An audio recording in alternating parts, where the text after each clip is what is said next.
अशोक खरात प्रकरणामध्ये नाव जोडल्यामुळे शिंदे गटाचे नेते आणि माजी शालेय शिक्षण मंत्री दीपक केसरकर यांनी तीव्र नाराजी व्यक्त केली। आरोपी खरातला 39 मंत्री भेटून गेलेत, मग फक्त माझंच नाव का घेतलं जातंय असा सवाल त्यांनी उपस्थित केला। तर खरातसोबत कोणत्याही प्रकारचा अघोरी विधी किंवा गैरप्रकाराशी संबंध नसल्याचं स्पष्टीकरण त्यांनी दिलंय। मात्र महादेवाचा भक्त असल्यामुळे शिर्डीत आल्यानंतर ईशानेश्वर मंदिरात जाणं ही श्रद्धा होती, त्या पलीकडे काहीही नाही, फक्त एकदाच मंदिरात पूजा केल्याचं वक्तव्य त्यांनी केलंय। दुसरीकडे शिक्षण खात्यावरील आरोपांवर प्रश्न विचारताच खरातच्या भक्तांमध्ये मोठ्या प्रमाणावर शिक्षक आहेत असा दावा सुद्धा केसरकरांनी केलाय।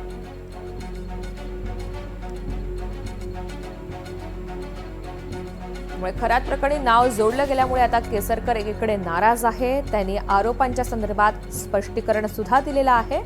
खरातच्या भक्तांमध्ये मोठ्या प्रमाणावर शिक्षक आहेत असा मोठा दावा सुद्धा केलाय। 39 मंत्री भेटून गेले, मग फक्त माझं नाव का घेतलं जातंय असा सवालही त्यांनी उपस्थित केलाय आणि खरात सोबत कोणत्याही प्रकारचा अघोरी विधी किंवा गैरप्रकाराशी संबंध नाही हे सुद्धा स्पष्ट केलं।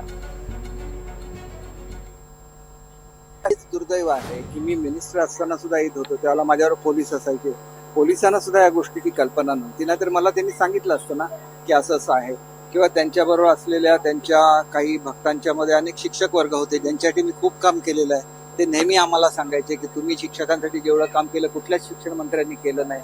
मग त्यांना जर ह्या गोष्टीची कल्पना असते तर त्यांनी मला सावध केलं असतं ना।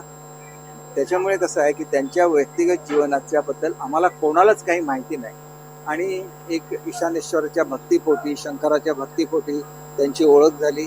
ओळख झालेल्याचा जर फोटो निघाला तर मग त्याच्याबद्दल काहीतरी बोलणं हे चुकीचं आहे। काही लोक तर असं एका वृत्तपत्रामध्ये असं सुद्धा छापून आलं की माझ्या ऑफिसमध्ये जायचं की नाही हे सुद्धा ते मला सांगायचं, एवढं चुकीचं आहे। एवढ्या टोकाचं आम्ही श्रद्धा असते परंतु अंधश्रद्धा कधीही नसते।